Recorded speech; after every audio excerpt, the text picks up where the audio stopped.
Como ya lo hemos dicho anteriormente, el apóstol Pablo oraba a Dios para que los creyentes fueran llenos, dominados por el deseo de hacer la voluntad de Dios, de hacer la voluntad divina. Y también, como ya hemos mencionado, esa sabiduría divina para hacer la voluntad de Dios no es una sabiduría abstracta, especulativa, sino que se ve especialmente en todos los asuntos de la vida. El libro de Proverbios precisamente nos enseña eso. Cómo debemos caminar, cómo debemos temer al Señor, cómo se comporta un sabio, cómo se ve un necio. Hemos visto en el capítulo 14, los versículos anteriores, varios temas con respecto a la sabiduría divina. Los que acabamos de leer nos van a hablar sobre las emociones descontroladas y los frutos de pensar sabiamente. Los proverbios que vamos a ver, básicamente, ¿verdad?, tratando de sintetizar todo, nos van a hablar de las emociones descontroladas y el fruto de pensar sabiamente.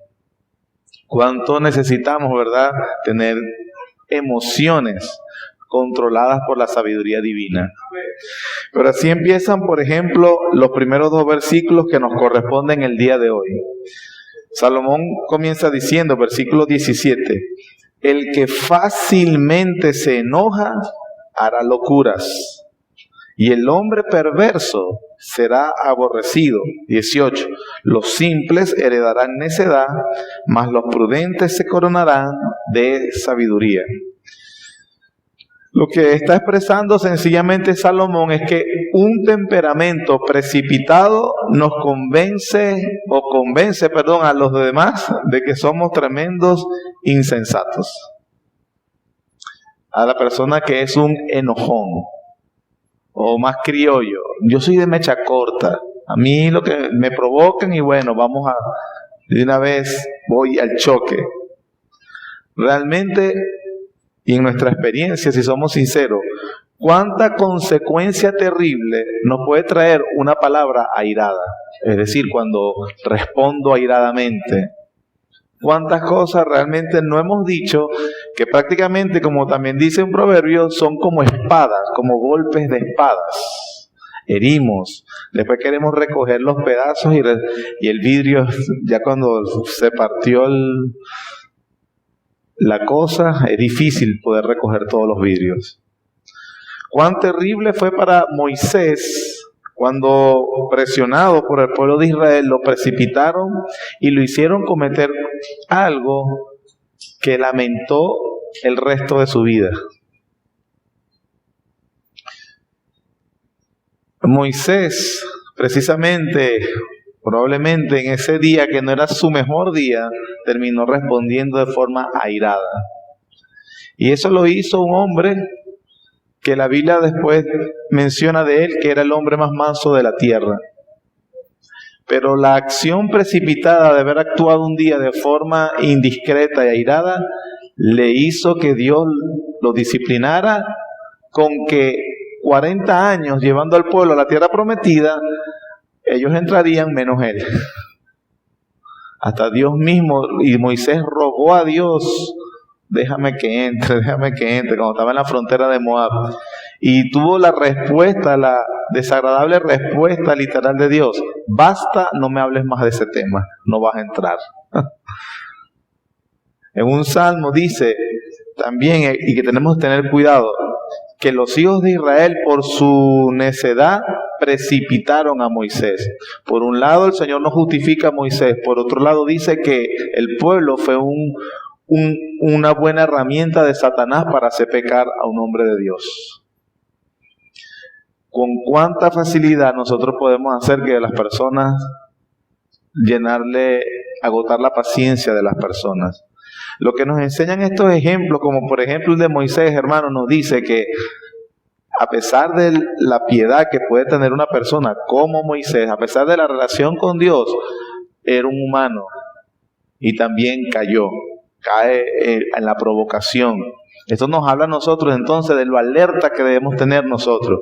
Si alguno de nosotros cree que de repente tiene un temperamento más transformado de lo que tuvo Moisés, o que tuvo una comunión tan amplia como la que tuvo Moisés, imagínense si él, presionado por un pueblo, pecó, cuánto más nosotros no deberíamos tener cuidado de nuestro temperamento. Con cuán frecuencia nosotros, me recuerdo una vez que iba uno de los que en las horas picos, cuando todos los días salías al colegio, ¿verdad? Antes del problema de gasolina y todo el tiempo el mismo problema de las colas, de los carros, y uno todo el tiempo enojándose, hasta que una vez mi esposa me dijo, pero mi amor, tú sabes que todos los días nos vamos a encontrar eso, todos los días te vas a sulfurar por eso. Y eso realmente me hizo pensar, es que verdad, todos los días. Entonces lo que aprendí fue, en aquel momento no se acabaron las colas, lo que pasó es que yo tenía que cambiar mi actitud ante las distintas situaciones y tentaciones que iba a tener en el día.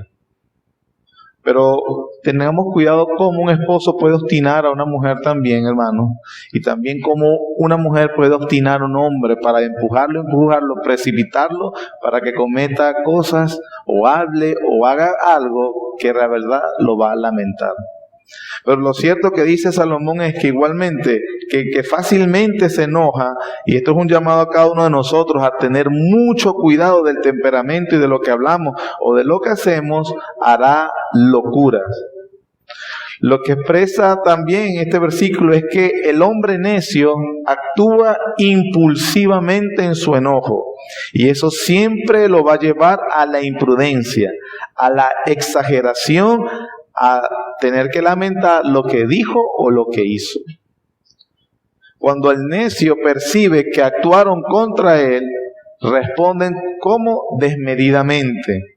Y precisamente él está exponiendo el fruto de la necedad. Por cierto que últimamente estamos hablando del fruto. Pero ¿qué dice la Biblia con respecto a esa persona que expone, que fácilmente se enoja y que expone su necedad? Es un hombre perverso.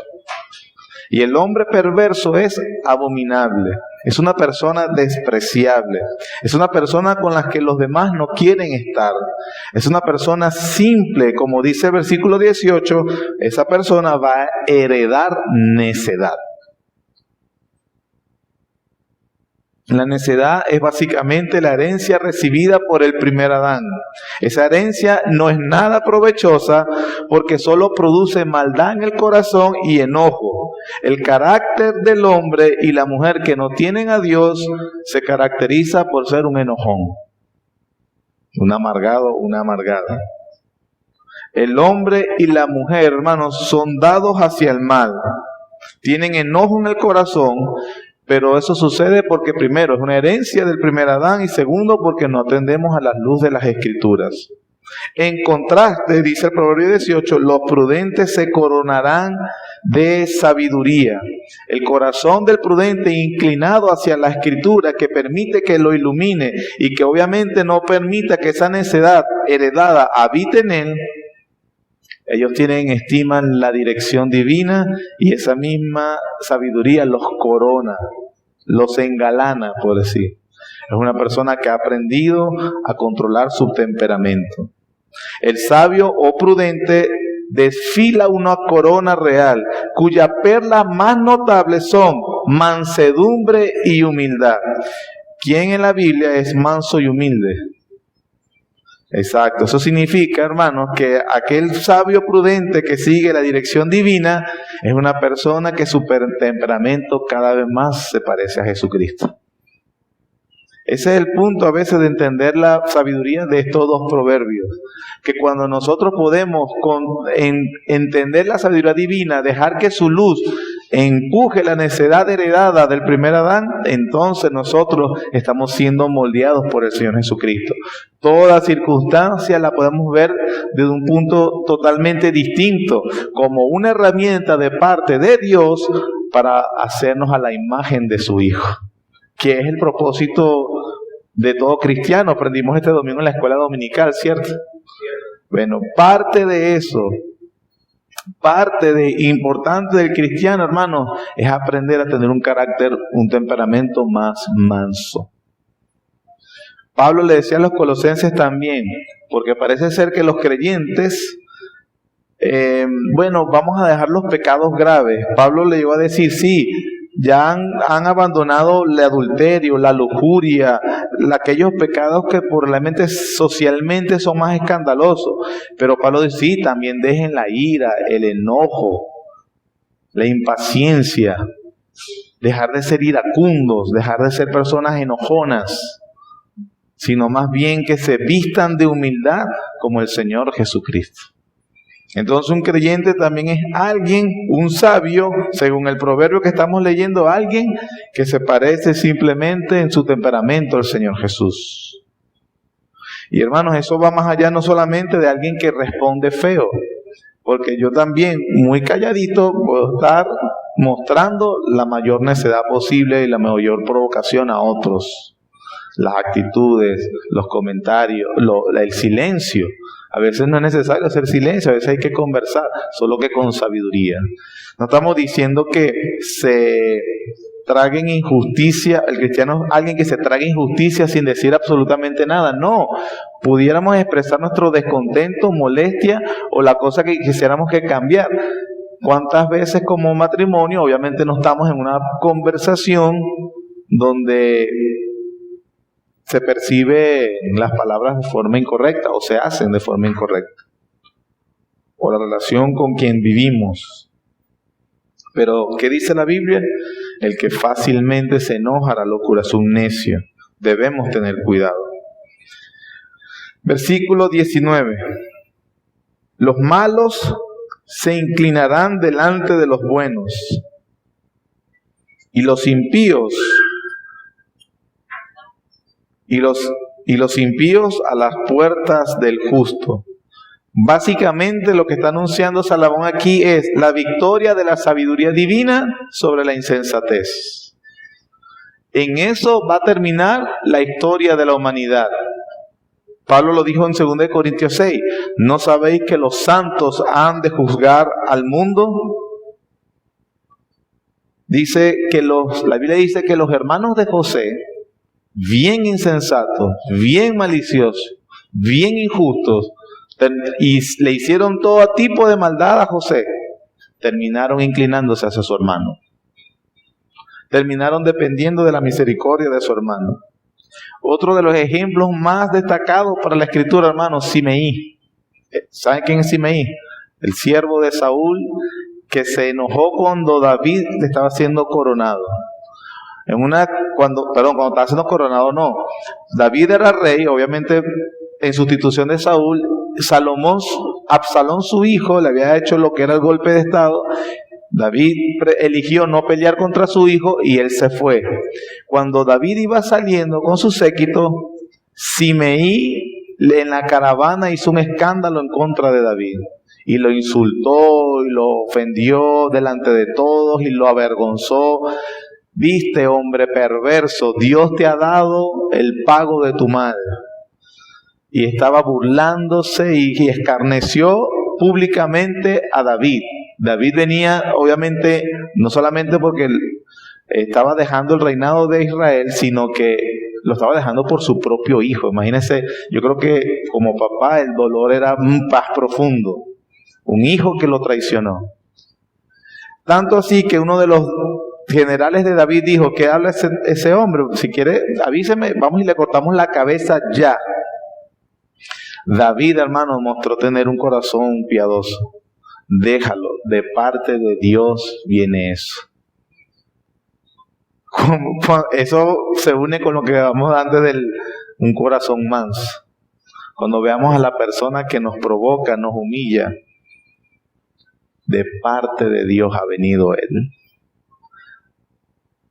El Señor tendrá misericordia. David no se vengó, no descargó su frustración en la necedad de Simeí, pero terminó Simeí. David es vuelto al trono y Simeí, se tuvo que arrodillar delante de él de una forma metafórica. No, si me dice se arrodilló literalmente delante de David porque tenía que darle la honra de rey, pero para nosotros es de forma metafórica. No vamos a esperar, bueno, lo veré comiendo de mi mano después. No, pero sí reconociendo a aquellos que nos han hecho la vida imposible, reconociendo que la gracia de Dios ha estado en tu vida, hermano. Dejando que el Señor pelee tus batallas. No pagando mal por mal, sino haciendo como el Señor Jesucristo. El mejor ejemplo de alguien así, hermanos, es nuestro Señor Jesús, quien cuando lo maldecían o lo torturaban, dice Pedro, no respondía con maldición, encomendaba la causa al que juzga rectamente. Eso inclusive pasa hasta con toda una iglesia. En Apocalipsis 3, el Señor se lo dice a la iglesia de Filadelfia. El Señor le dice a la iglesia de Filadelfia, aunque tienes poca fuerza, has guardado mi palabra y no has negado mi nombre. Y después le dice, yo estoy consciente de los de la sinagoga de Satanás, de los que dicen ser judíos y no lo son, sino que mienten. Te daré algunos y haré que vengan y se postren a tus pies, reconociendo que yo te he amado. Cuando los enemigos de la iglesia parecieran tener el control y quieren atacar al pueblo de Dios. Pero el Señor, en su providencia, hará que reconozcan entre ustedes está el Dios bendito. Pero eso, hermanos, a la medida que nosotros obviamente vivimos en la sabiduría divina. En la medida que dejamos, como el Salmo 37 dice, guarda silencio ante Jehová y espera en Él. Guarda su camino. Él te exaltará en su debido tiempo. Cuando los pecadores sean destruidos, allí lo verás. Entonces el punto es tener la mansedumbre de los tontos, la mansedumbre del Señor Jesucristo en nuestra vida, en nuestro temperamento y en nuestro carácter. Amén. Versículos 20 y 21.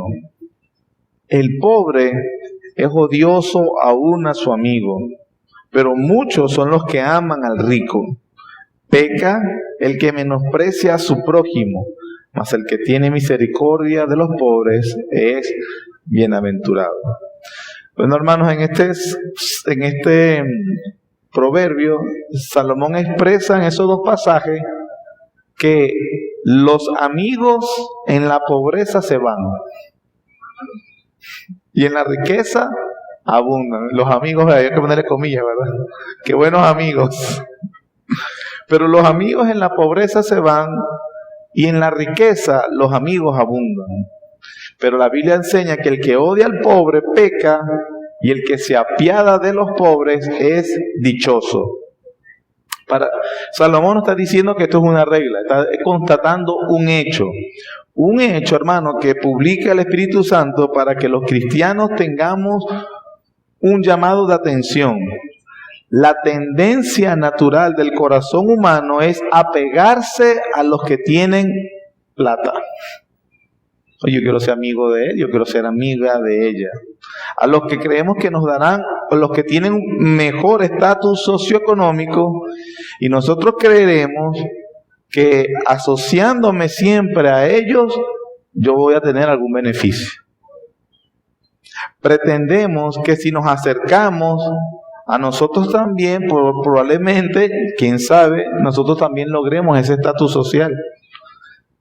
Pero olvidamos que el actuar de Dios no es así. Tenemos que entender que es tendencia natural de nuestro corazón querernos asociar con los ricos. Santiago en el Nuevo Testamento tuvo que exhortar a la iglesia porque se había dado cuenta que había preferencia con los hermanos que tenían plata. Esto simplemente habla de una realidad en el corazón de todo hombre, inclusive dentro de la iglesia de Dios, para que tengamos cuidado y podamos tener entonces la equidad de tratar a las personas con el valor que Dios los trata y tratarlos como imagen de Dios, y más si son hermanos. Para el cristiano pobre hay un gran consuelo. Por más de que sus amigos lo hayan abandonado, su mayor amigo es Cristo. en su mayor necesidad, nunca lo va a desamparar.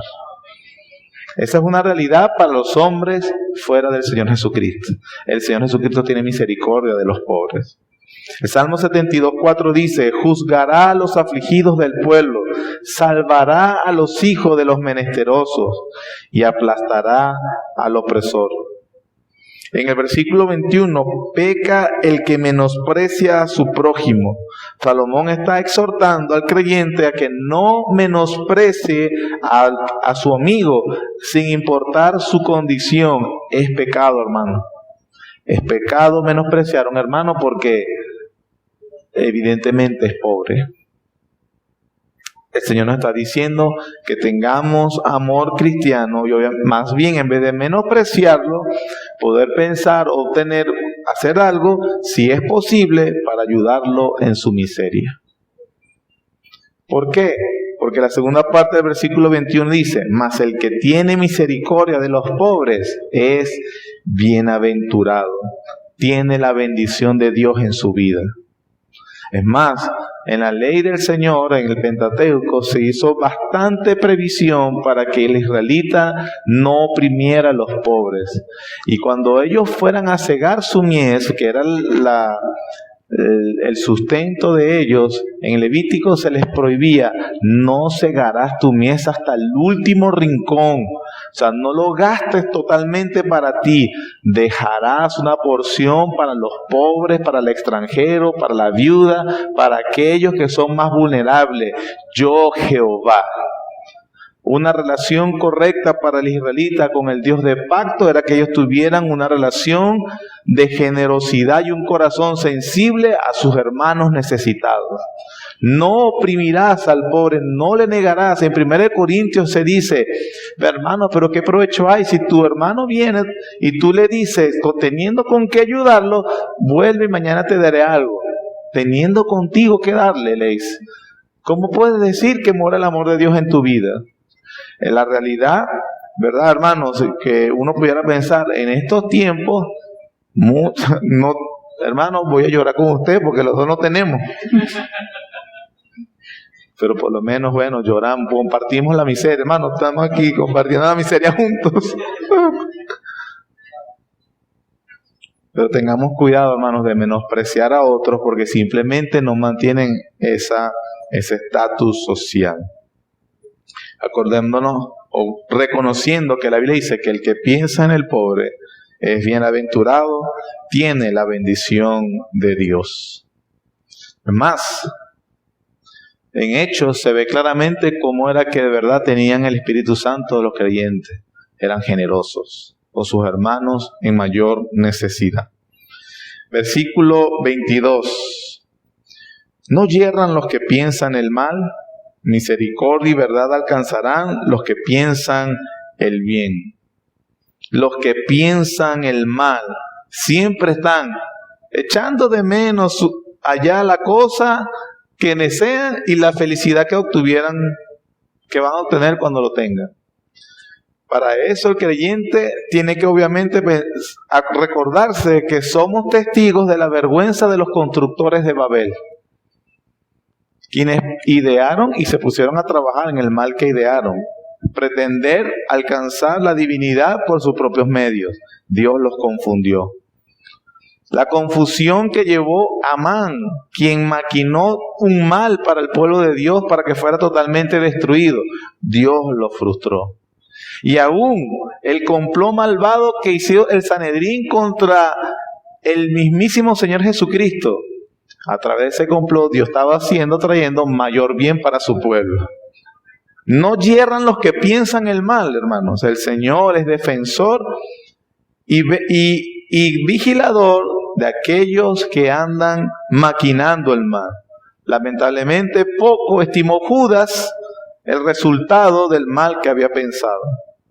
Pero sin embargo dice el proverbio: misericordia y verdad alcanzarán los que piensan el bien, los que buscan hacer el bien. Dice un comentarista: aunque tu fruto sea frustrado, es decir, lo ideé, lo maquiné, el bien, y aún no lo pude llevar a cabo, Dios dice, tu trabajo será aceptado. La misericordia y la verdad son recompensa de esa forma de pensar. Mayor gracia para el creyente que actúa así. Versículo 23. En toda labor hay fruto, mas las vanas palabras de los labios empobrecen. Ese proverbio, bueno, es bien claro, pero también se puede explicar con otros proverbios. El perezoso desea, nada alcanza. Los diligentes son prosperados.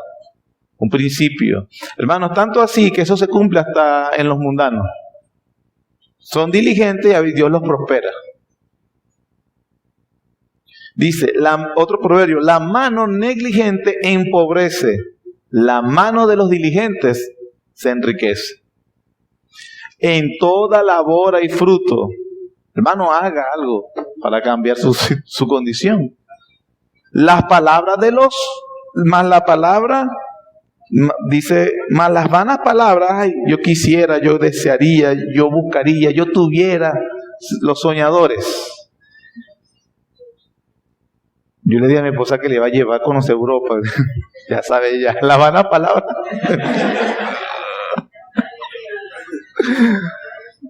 Hay que hacer algo. El perezoso anhela también las cosas buenas, pero no trabaja nada para conseguir lo que quiere.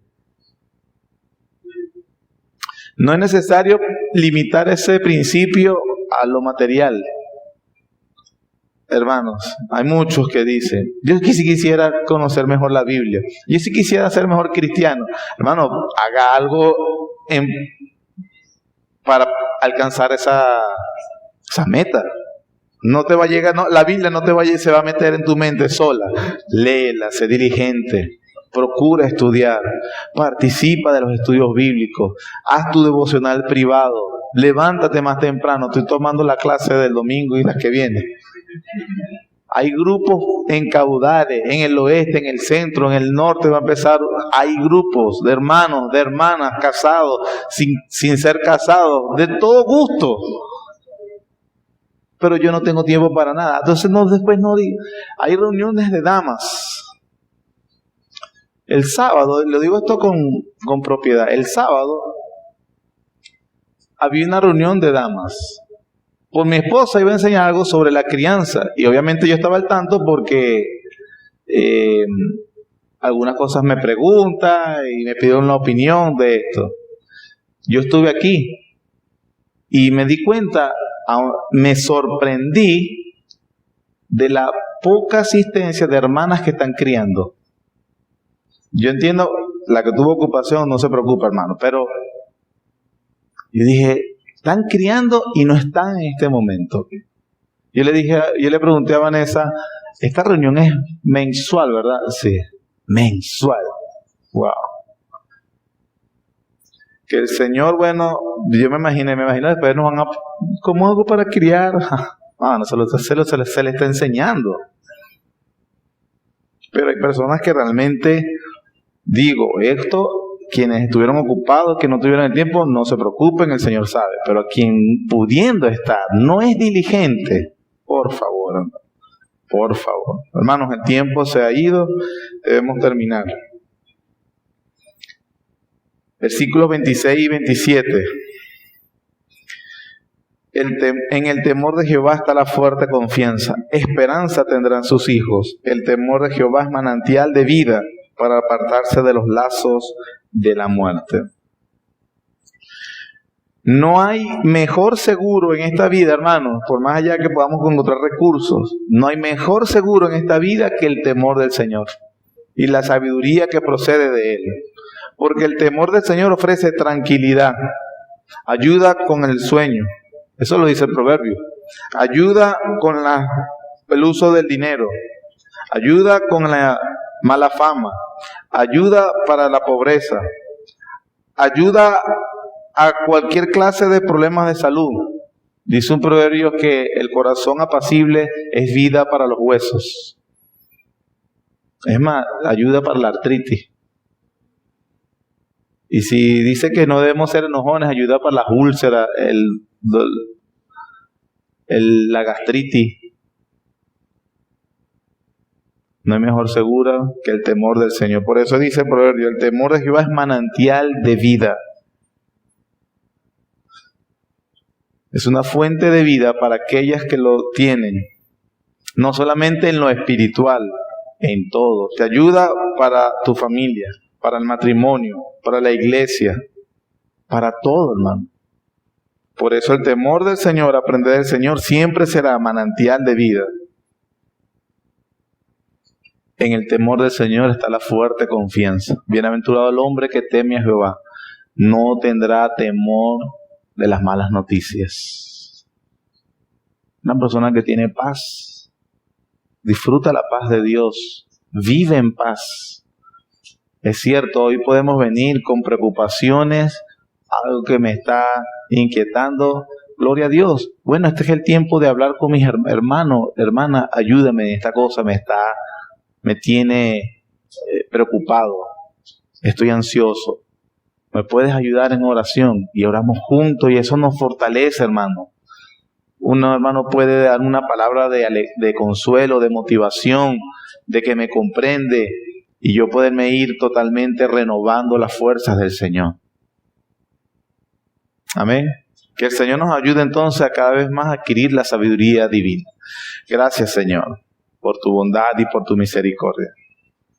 Gracias por enseñarnos tu palabra. Ayúdanos, por favor, te lo pedimos, para que vivamos de una forma que te agrade. En el nombre de Cristo Jesús. Amén.